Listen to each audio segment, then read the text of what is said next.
بسم اللہ الرحمن الرحیم۔ السلام علیکم ورحمۃ اللہ وبرکاتہ۔ مجھے امید ہے کہ آپ خیر و عافیت سے ہوں گے۔ اللہ کریم اپنے فضل اپنے کرم سے ہم سب کو اپنے حفظ و امان میں رکھے اور خیر و عافیت نصیب فرمائے۔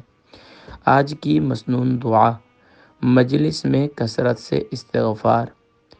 حضرت عبداللہ ابن عمر رضی اللہ تعالی عنہ فرماتے ہیں کہ ہم ایک مجلس میں نبی کریم صلی اللہ علیہ وسلم کے 100 بار کلمات شمار کرتے تھے، یعنی کہ ہم نے پیارے کریم آقا علیہ السلام کو 100 بار مجلس میں استغفار کرتے ہوئے پایا۔ آئیے ان کلمات کی پریکٹس کرتے ہیں، ان کی ادائیگی کو درست کرتے ہیں، زبانی بھی یاد کرنے کی نیت کرتے ہیں کہ جو کلمات پیارے کریم آقا علیہ السلام نے اپنی زبان اطہر سے ادا کیے۔ بسم اللہ الرحمن الرحیم۔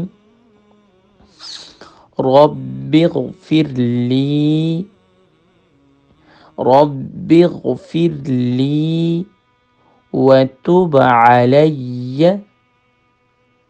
وتب علی انک انت التواب الرحیم، انک انت التواب الرحیم۔ ایک بار پھر پڑھ لیتے ہیں۔ رب اغفر لی وتب علی انک انت التواب الرحیم۔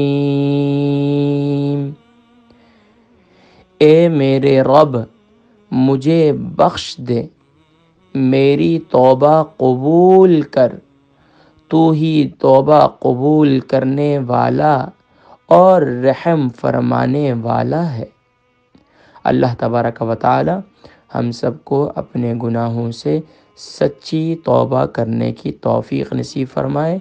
بالخصوص جب بھی کسی مجلس میں بیٹھیں، اس کو برخاست کرنے سے پہلے ضرور، یعنی اس میں اٹھنے سے پہلے ضرور 3 بار ان کلمات کو پڑھ لیا کریں۔ اس دعا کو، ان کلمات استغفار کو خود بھی سیکھیں اور اپنے بچوں کو بھی، اپنی فیملی کو بھی سکھائیں اور دوست احباب سے بھی شیئر کریں۔ ان کلمات کو فرض نماز کے بعد 3 مرتبہ بھی پڑھ لیا کریں۔ انشاءاللہ اگلی دعا کے ساتھ پھر حاضر ہوں گا۔ اجازت دیجیے گا۔ السلام علیکم ورحمۃ اللہ وبرکاتہ ومغفرتہ۔